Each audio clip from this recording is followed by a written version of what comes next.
What's up? You checking out the Frequent Flyer, and today we're gonna have a look at these Infinity 450 milliamp hour 1S graphene batteries. And so these are high voltage packs. I did get these from eBay.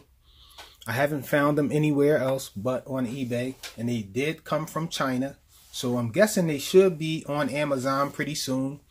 And these batteries are the only 1S graphene packs with this pH 2.0 connection on it that I know of. And so I really wanted to get my hands on some of these to really check them out, see how they do, especially with the problem that I was having with the Baby Hawk. Even though the problems with the Baby Hawk was resolved already, and I'll have a video on that fix really soon. It was released by Emax themselves. But these batteries were already on the way. I was suspecting that it was the batteries. And so now that we have the batteries, we can test them. So graphene packs are known to have better resistance, I guess, than normal packs.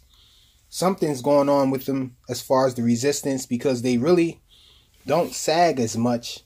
And I think it's because of the graphene chemistry. So let's get somewhat of an average weight for these things. So the first one is coming in at 13 grams. And so let's check this one. 13 grams exactly. So they're both 13 grams.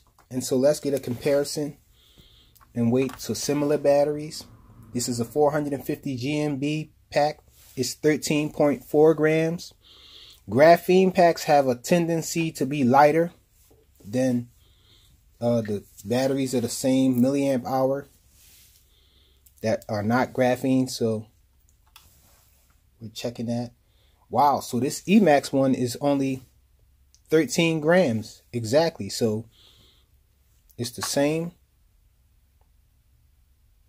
I'm getting 13.1 there. Let's check these again. 13 grams exactly. So let's check this 550 milliamp hour high voltage battery. The GMB one here is not a high voltage. This one here is a high voltage. High voltage packs tend to have a lighter weight than other batteries that are not high voltage chemistry in milliamp hours. So we're getting a general idea of the comparison of different types of batteries. This one is 13.5 grams, but this is a 550 milliamp hour high voltage battery. Not that big a difference in weight, but they are pretty light, coming in at 13 grams exactly. And these batteries are rated at 85C discharge rate, as you guys can see there. Here, I'm just going to give you guys a punch out with sound. I wanted to give you guys one with sound and one without, so you can pretty much see how much sag it has on the OSD. So it went down to 3.8 on that one there. This one, I got a little carried away.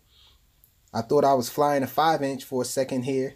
These batteries do give a nice amount of power with little sag. Graphene is supposed to outperform other batteries. And from the look of things on this video here, it seems like the same might be true for these 1S batteries as opposed to the original batteries that we usually use, or the normal batteries. I'll be referring to the GMB 450 milliamp hour battery as the normal battery, because I guess that's a normal battery. It's not high voltage or anything. The high voltage batteries seem to have a different characteristic as far as discharge and all than the normal batteries. The most notable thing is that the HV batteries tend to drop off really fast at LVC. So here I was just having fun flying around the area and all. This is the BetaFPV 75 Pro, and this is a brushless, but I put it together. I put all the parts together. It has the B-Whoop VTX combo on top, and so I actually got a pretty decent flight time with this little guy. I definitely think the flight times are a little longer. I admit I wasn't really flying it too hard, but when we're flying tiny whoops, we don't tend to fly hard or do punch outs or anything like that. We're mainly just trying to hit gaps and holes and just cruising around with tiny whoops. And that's exactly how I'm flying here in this construction yard, just looking for little gaps and holes to hit. Here we're approaching the infamous dark tube. I actually made it through. And we're near the end of the battery, and check out that punch out in the flip there. So still adequate power coming from this little graphene 1S battery. And so I cruise around a little bit, do a couple more flips, and I actually got more than a 3-minute flight time. So pretty decent flight performance, and the battery lasts long. So really happy with them. I only got 2 of these packs. I should have gotten more.